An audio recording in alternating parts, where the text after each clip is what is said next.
Go ahead, Nolan. Raymond, Raymond, congratulations. Raymond, congratulations on the win, man. Does it feel a little bit better this time around to go out there and kind of put an appropriate ending to you versus Peter?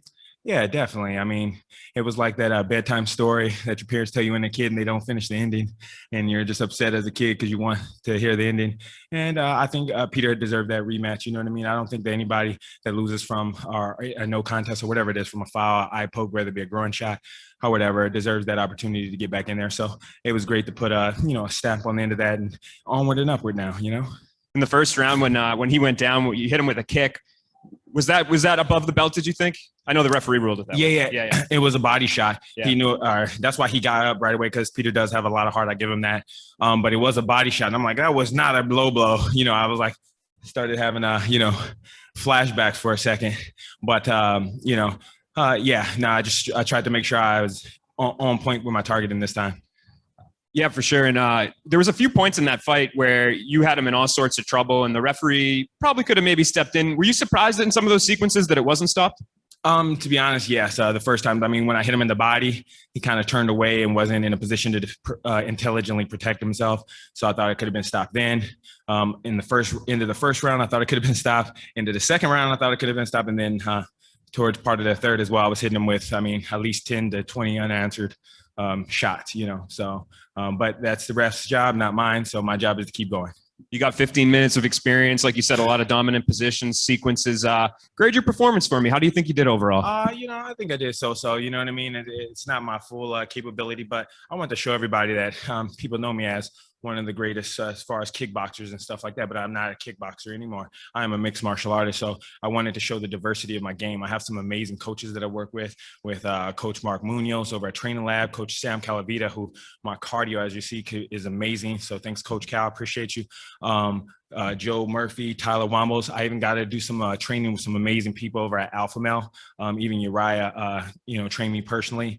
Got some great guys up there that were helping me out with my wrestling game, as you guys got to see some of that. Had some great wrestlers like Alex Munoz, Ryan Loader, Andre Philly, just to name a few people that have been helping me out.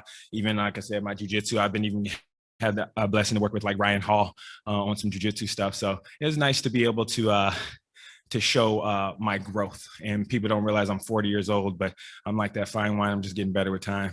And you talk about your age. I think people are really fascinated by you being a veteran of combat sports, but kind of a newbie still to MMA. So what do you think's next for you? Where do you go from here? Bellator made it a lot easier for me, to be honest. When they're joining with Showtime and creating the top 10, now I have targets. Now I have I don't want to call it a hit list, but a target list, of people to go after. At the end of the day, I am older, so I don't like to stand in line. So I want to go straight to see the wizard. That wizard is Douglas Lima. I'm going to do my best to skip whoever I can in line in order to see the wizard. We'll take a couple more here. Giancarlo. Hi, Raymond. Congrats on the win. When we last spoke, you were talking about how kickboxing is a little bit different when you're in there in MMA. So what was some of the best advice you got about coming into this with your wrestling and utilizing your kickboxing? Some of the best advice that I got was by being able to mix the wrestling in, it would open up my striking, which it did. And by being able to transition and switch from back and forth, because people aren't able to see my striking because I have a different style of my striking ability. So it opens up my wrestling game a lot more. So I had an amazing time, learning and growing. I'm kind of learning and growing on the job with it all, but I'm having an amazing time. And I know what it takes to be a champion, a world-class athlete. So I take that same mindset into my wrestling, into my jiu-jitsu training sessions. Donna? Raymond, I was seeing a lot of memes during that fight. A lot of people with that Nate Diaz, oh, so you're a wrestler now. You must be delighted to have been able to show that side of your game tonight. Oh, yeah. No, to go into a fight and have a tool and not to use those tools that are available to you is not an intelligent fighter.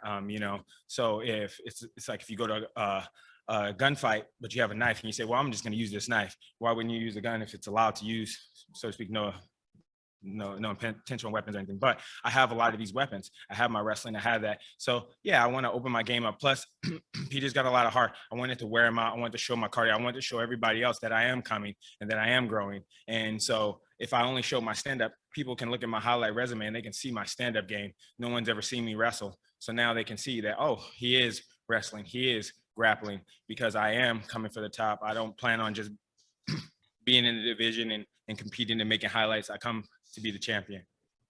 Who's next? What's next? Is there any names on your mind for a potential next fight and a potential time frame of when we'll see you back in the Bellator cage? Well, to be honest, this was my last contracted fight with Bellator. I know they're new at Showtime. I hope that the company sees my value and what I'm capable of doing, and I hope they want to continue to work with me. But I'm looking for anybody in that top 10 situation, because I should have, and my reputation should precede me. So hopefully they would give me that opportunity. Even though if you look at my record, it looks I'm very young in the MMA world, but trust me, my fight IQ and my fight experience, it's a lot. So Last one, Jay. Hey, congrats on the win tonight, Raymond. You touched on it a little earlier. You spent some time at Team Alpha Male, and I think you did them proud tonight with that well-rounded game. How much do you credit that experience for the wrestling, the takedowns that we saw tonight from? Oh, it was amazing. I mean, I have a great coach with Mark Munoz. Even at Training Lab, I have some amazing people like Juan Archuleta, who beats me up all the time. But I was able to go up to Alpha Male, and Uriah was, he kind of took me under his wing a little bit, showed me some stuff. They have some amazing wrestlers down there that were just, this one guy, Ryan Loader. You guys haven't heard about him yet, but you will. Alex Munoz. They were just taking it to me, slamming me all over the mat. Just when I thought I had the wrestling game down, I realized that there's levels to that whole wrestling scene. So I'm very grateful for the guys up at Alpha Male. Andre Philly actually took me under his wing as well, helped me out with a bunch of different things. So that experience of being able to go with some seasoned vets that were out that way was a great blessing. And I appreciate them welcoming me with open arms. And then my wife, she also beats me up all the time. Baby, I love you. And last one for me on that note, Colby has a fight coming up later this month. So do you reset now and go into training partner mode for her? Yeah, definitely. I was very fortunate and blessed to come out of this fight. As of right now, when the adrenaline goes away, I'll see how I'm hurt or not. But yeah, now I go into coaching mode. I'm 40. I'll actually be 41 at the end of this month. And Colby actually fights on my birthday. It's the 29th in Singapore, but it's the 28th out here. So there's no greater birthday present than for your significant other, for your wife to go out and live her dream. And for me to be on the sideline, cheering and motivating and pushing her through it was different to not have her here for this particular fight, because she's obviously still in training camp herself. So she couldn't be with me this weekend. And I missed her, helping me out with everything, cleaning up after my room is a mess right now, baby. Sorry. All right. Thanks for the time, Raymond. All right. Thank you guys. Appreciate your time. Have a